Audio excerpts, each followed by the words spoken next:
2081 फागुन 25 गते पोखरादेखि काठमाडौँ राजावादीहरूको 10औं हजारको भिडमा पूर्व राजा ज्ञानेन्द्र शाहलाई स्वागत गरियो।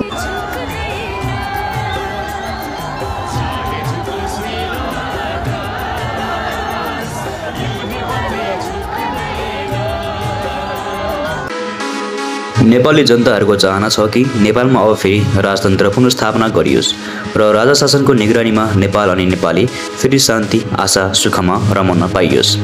तर के यो चाहना अब पूरा हुन सक्छ त? राजतन्त्र यदि फर्कियो भने के जनताले चाहेको जस्तै एक असल राष्ट्र भनेर यो नेपाललाई चिनाउन सकिन्छ होला त?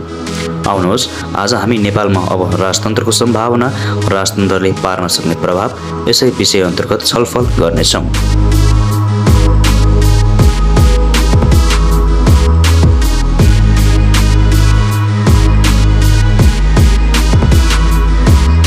हुन त अहिले नेपालमा जति नै सरकार परिवर्तन भए पनि जुनै सरकार आए तापनि नेपाली अग्रपङ्क्तिका व्यक्तित्वहरूको सोचाइ, भावना र लालच भने अपरिवर्तनीय रहेको छ।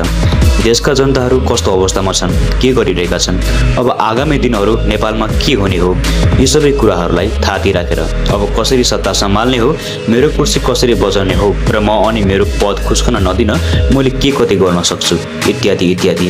यही नै हो अहिलेको अवस्था नेताजीहरूको। चाहे प्रधानमन्त्री, चाहे पूर्व मन्त्री, चाहे जोसुकै नेताहरू सबैको स्वार्थीप्रति सोच र विचार मात्र छ। यही नै प्रमुख कारण हो नेपाली जनताले राजावादी हुनुको पछाडि। अब सबै नेताहरूबाट स्वाद चाखिसके तर कसैले पनि मिठो दिन सकेन। यहाँ केवल मुखले रेसिपी चाहिँ मिठो भन्ने, तर खाना बनाउँदा चाहिँ तितो र दडेको र बिना स्वादको खाना खाए जस्तै नेताहरूको भाषण मात्र मिठो रह्यो तर काम भने तितो। यो तितो खाना खाँदा खाँदा सबैको दिमाग नै थाकिसक्यो, सोच्ने शक्ति कमजोर भइसक्यो। नभए किन त्यो राजालाई फेरि सिंहासनमा बस्न चाहन्थे जुन राजालाई त्यही सिंहासनबाट भाग्न बाध्य बनाइएको थियो यही जनताहरूले, जसले आज हाम्रो राजा हाम्रो देश प्राणभन्दा प्यारो छ भन्ने नारा लगाइरहेका छन्।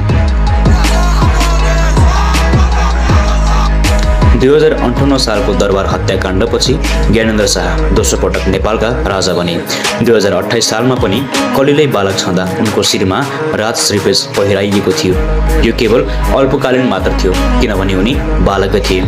तर 2059 सालमा ज्ञानेन्द्र शाहले संसद विघटन गरे। त्यसपछि 2061 माघ 19 मा उनले आफूलाई पूर्ण रूपमा सत्तामा राख्दै प्रजातन्त्र खारेज गरी निरङ्कुश शासन लागू गरे।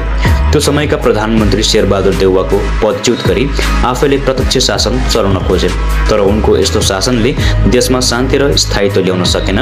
माओवाद झनै उग्र भयो, मानव अधिकार उल्लङ्घनता बढ्यो, जनताको असन्तुष्टि झन व्यापक हुन थाल्यो। राजाको निरङ्कुशताप्रति 2062-63 मा 7 दलीय गठबन्धन र माओवादी मिलेर जनआन्दोलन सुरु गरे। आन्दोलन काठमाडौँ लगायत देशभरि व्यापक फैलियो। यही जनता हो यही जनता जसले राजतन्त्र चाहिँदैन लोकतन्त्र चाहिन्छ भन्ने नारा लगाएका थिए। ज्ञानेचो देश हो यो नारा प्रत्येक नेपालीको मुखमा चुन्डिएको थियो। आज जसरी हजारौं हजार राजाको पक्षमा सडकमा स्वागत र्यालीमा उत्रिएका छन्, ठिक त्यसरी नै हजारौं जनताहरू राजाको विद्रोहमा सडकमा उत्रिएका थिए। अन्ततः ज्ञानेन्द्रले आन्दोलन दमन गर्न सकेनन्।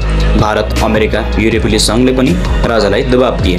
2063 वैशाख 11 गते ज्ञानेन्द्रले राष्ट्रका नाममा सम्बोधन गर्दै जनताको माग अनुसार संसद पुनर्स्थापना गर्न बाध्य भए।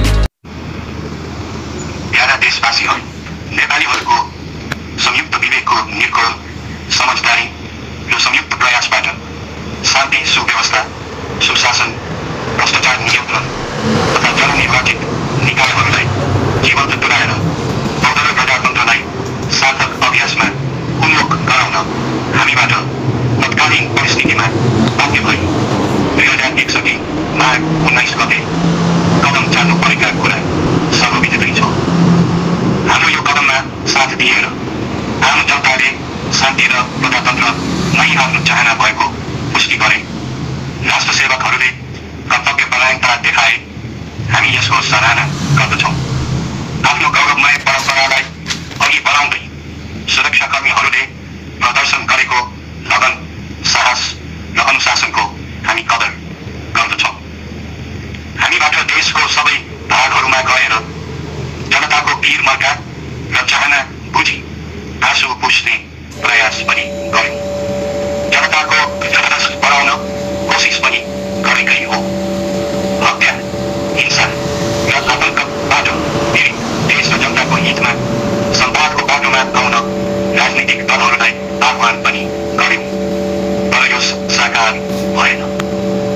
त्यसपछि नेपाल गणतन्त्र स्थापनाको दिशामा गयो।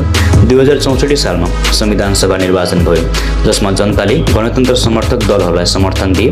2065 साल जेठ 15 गते संविधान सभाले सर्वसम्मत रूपमा नेपाललाई गणतन्त्र घोषणा गर्यो। राजा ज्ञानेन्द्रलाई नारायणहिटी दरबार छोड्न बाध्य गरियो र उनी सर्वसाधारण नागरिक बने।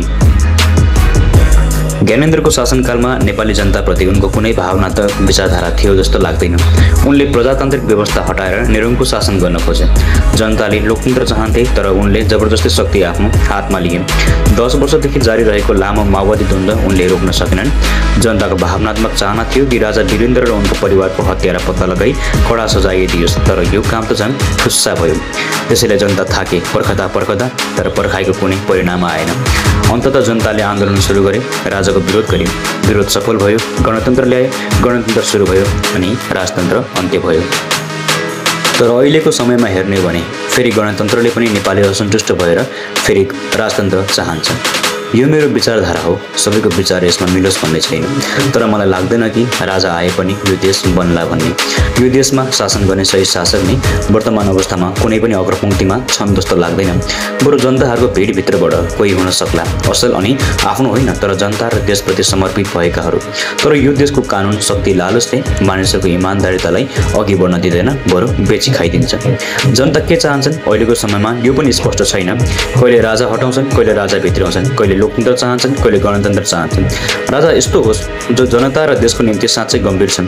राजा यस्तो होस् जो देशको निम्ति मर्न र मार्न पनि तयार होस्। राजा यस्तो होस् जसले बुद्धिद्वारा जनतालाई नेतृत्व गरोस्। राजा हुन योग्य होस्। राजा होस् तर सत्ता सम्हाल्ने होइन, देश सम्हाल्ने होस्। राजा आओस् तर फेरि जनताले कहिले हटाउन नचाहोस्। हरेक जाति, हरेक धर्म, हरेक लिङ्गको निम्ति बराबर होस्। हरेक गाउँ, हरेक समाज, हरेक क्षेत्रको निम्ति बराबर होस्। सही न्याय गर्ने राजा होस्। यति नै भन्न चाहन्छु यस भिडियो मार्फत। यदि यहाँहरूलाई मन परे लाइक गर्नुहोस्, मन नपरे कमेन्टमा सुझाव दिनुहोला। यति भन्दै आजको यस श्रृङ्खलाबाट छुटिन चाहन्छु। हवस् त, बिदा।